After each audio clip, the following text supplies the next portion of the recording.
Diana takes her seat, gets settled in, get a drink if you need one. What I'd like to do is take a few minutes. First of all, I want to welcome everybody. Courtney asked me to say a few things, and I want to make sure I include them all because I got a few other things to say too. But thank you all for coming. I know some of you have come a long distance from around the United States. A couple of guys just traveled around the world to make this their destination. And even someone from Australia made the trip.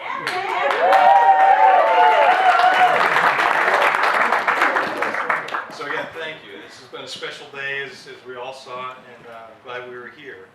Now, there are a few people that couldn't be here today. Now, Nancy was luckily Skyped in, so it was great to see that happen. But there are other people that couldn't be here for various reasons, but I'm sure they were here in spirit. There's also some people that weren't here because they passed on. So what I believe is their spirits are here as all this transpires. Now today was really special because it was Courtney and Jeff's vision, I think, and they put a lot of effort into putting this together. They had very specific ideas what they wanted to do. They were very organized about how they went about it. There's no shortage of discussion, I'm sure, that went on to come up with an agreement on just how all this would look and happen. But they did it, and credit to them for having a beautiful view of how they wanted this to happen. They picked the perfect day for it, which is nice. But I must say that this couldn't have happened without the gracious hosts that we have, the Duffus family, who have offered this wonderful camp for this event. Thank you very much.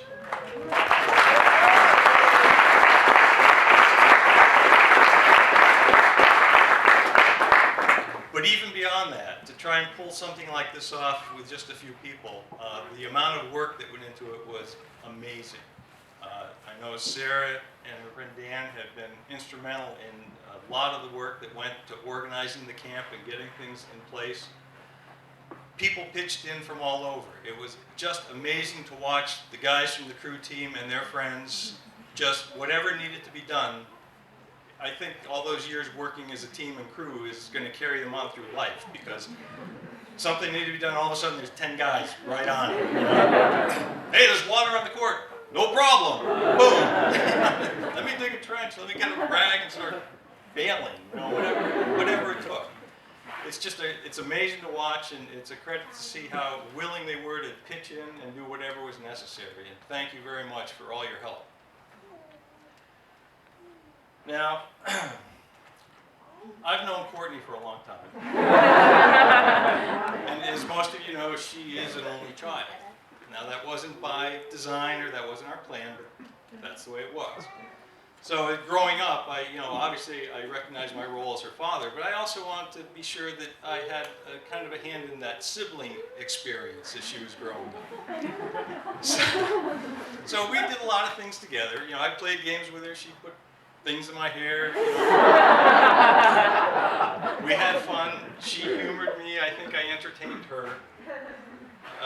We did softball together as she got a little older. I was lucky enough to coach her and her team for 3 out of her 4 years playing. It was really fun when we won the league championship and I was handing out trophies. She was the only girl I felt that I could really hug. Being 11 and 12 years old. And then we moved on. She became my buddy and went to UNH hockey games with me. And I got to say, she was pretty enthusiastic about it. She was right there with all the cheers and knew what was going on. So that when she went off to Cornell and adopted her own team, I think she jumped right in. But she was my pal, not just my daughter growing up. And in that vein, I encouraged her to take every opportunity that came her way. Whether it was going to Barcelona, Spain with Jen Stebbins for a week, or teaching in the Bahamas for a semester. Any of those things that came along, I was like, just say, absolutely, you should do that. And Peggy was a little more hesitant. That's a long way away. That's a long time. But it was great to see her go out and spread her wings and get involved in all those things. And she's always done it with an incredible smile on her face. I mean, we were talking about that earlier. You know, the world would see that. You know, we would hear comments from teachers and friends and all this. That, you know, she's just a joy to have around. But she was also like that at home. She didn't come home and you know, recharge batteries necessarily. She just, you know, was the same way all the time. So it was great to see her jump into everything she did with such enthusiasm. We thought we lost her to Camp Nellie Huckins when she was growing up. She went there as a camper when she was about 9 or 10, and then every year it was 2 weeks, 2 weeks, 2 weeks, and then, oh, I could be a counselor. 4 weeks, oh, I could be a senior counselor. The whole summer. And then she even stayed on to become a trainer of counselors. So I know she and Emma and some of her really good friends here tonight, you know, Lindsay and Jen, you know, there's bonds that were forged there that are obviously very strong and will last the lifetime. But she also attacked everything she did with that type of enthusiasm. But once she got into it, you know, don't get in her way.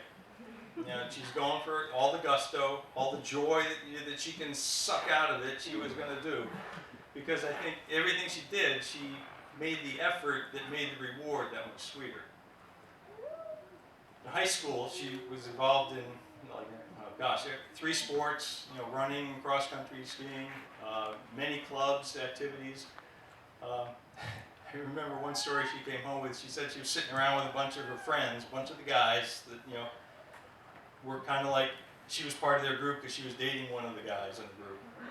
And then I can imagine how the conversation went, but they were kind of sitting around talking about the girls they wanted to go out with. And Courtney kind of piped up and goes, well, what about me? And one of them looked at her and said, Courtney, you're not the kind of girl that guys want to date. You're the kind of girl guys want to marry. And I thought that was pretty astute. I thought that was pretty astute from a high school lad. But, you know, again, she was that type of bubbly personality. When she went off to college, you know, that was a tough day, but I had a little sit down with her and I talked to her and I said, you know, I know you were the class valedictorian in high school and that's great, but don't put that same pressure on yourself as you go to college. I said, A's are fine, B's are okay, C's are adequate. I said to her, just make sure that academics don't get in the way of your education. And I'll bet there's a few of you here that can verify that she went the extra mile. She got involved in, you know, joining a sorority, you know, along with taking her engineering and education courses. She joined a sorority, and through that was introduced to crew. You know, some of the girls around the crew team invited her to come out. She was, you know, I guess athletic enough, and they needed somebody to fill a seat. But she got involved in that, and that became a passion also. I mean, it was so much fun to watch the crew team work together. You know, they work hard. You know, things they have to do to get the boats just in and off the trailers is just amazing to watch, that organized activity. But it was through that she, I believe, met Jeff. Now, the first inkling I had that there was a Jeff out there was the beginning of, I believe, her senior year. She was signed up for her courses. We're on the phone, and I said, well, what courses did you sign up for? Because some of the usual engineering, there was, you know, like a soils course, a water course, maybe a structures thing. And she said, and for a free elective, I'm taking meteorology.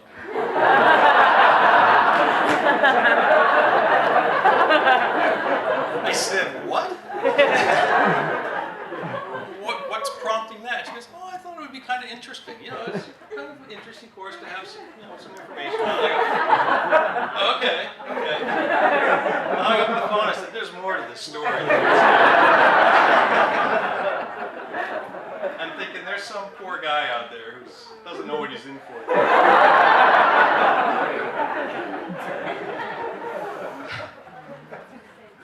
So, you know, a few months go by and we're out there visiting and I hear, you know, we're having a conversation. She goes, do you know anything about dystonia? What? She goes, well, a friend of mine, you know, thinks he has that. He's not sure. I go, well, no, I don't, but what's prompting that? Oh, no big deal. Okay. Well, then later on she said, well, there actually is a guy that I'm kind of interested in. She goes, but I'm having a lot of fun talking with him. She said, I tease him all the time. She says, I tell him that my daddy comes to Ithaca every year to go hunting, and he has a gun. So I could just see Jeff's eyes now going, oh my God, what am I getting myself into?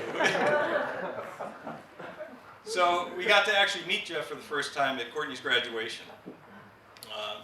Peggy and I were up, and we were, going. It was like a weekend of activities, and one of them was we met Jeff, briefly during the day, and then the four of us made plans to go out to dinner.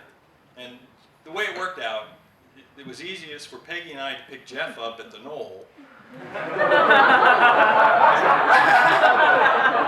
Which, for those that don't know, it's a rental house in Ithaca that is, dominated by the crew team, the boys' crew team, and it's probably more rugged than any fraternity that I've ever been in. So we're picking Jeff up at the Knoll. We don't go inside. He meets us outside. He gets in the back of the car, and you can tell he's a little nervous. And we're getting to drive off, and he says, "Now, are you guys giving are you guys giving Chelsea her presents before or after dinner?" Chelsea. Peggy immediately turns on and goes, "No, it's Courtney." And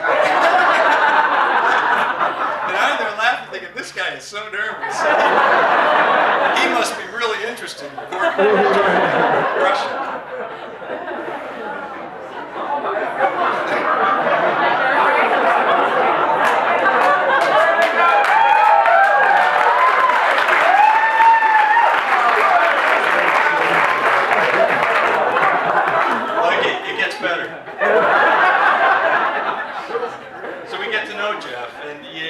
Turns out he's a wonderful man. He's passionate about what he believes in. We've come to learn he's very lighthearted, and he's very much cares for Courtney. In fact, last summer, right up here, Peggy and I were up for our annual weekend visit that we're invited to so graciously every year. And one evening, Jeff kind of sought us out. We were staying in the cabin right over here, and it was late. It was probably after 10. It was dark. Peggy and I had kind of gone in. I started getting ready for bed. I took my pants off. And just then I hear a tapping on the door. Oh, yeah, hey, Jeff, come on in. We're all men here.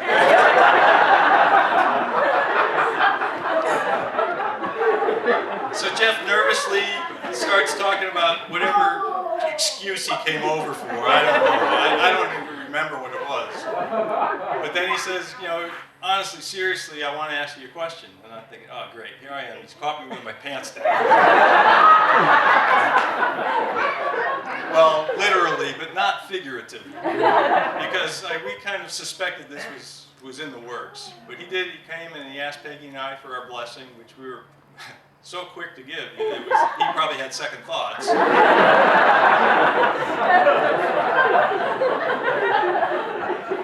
And I put my pants on, and then we had a big hug.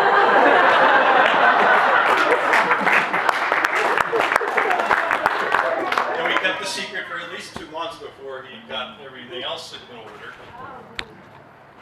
But through these couple of years, I do want to say that knowing Courtney and how happy she has been in every activity that she has ever partaken in, be it camp or school or rowing or whatever, I've never seen her happier than I have in the last 2 years with Jeff. So today I feel like we really have been here, to not so much witness their marriage, which was beautiful, but more to just celebrate their lives together, which has really already started and will hopefully continue for a long time. So to that end, I'd like to make a toast that, here's to a lifetime together filled with joy, health, and pleasant surprises. I love you both.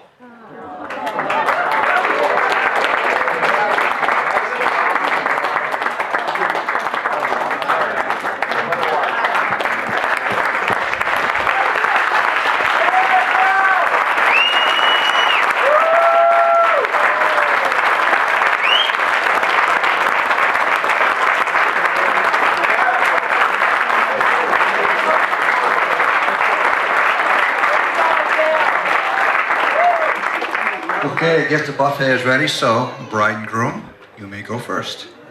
I'm announcing tables as we go along. If I can pronounce all of them.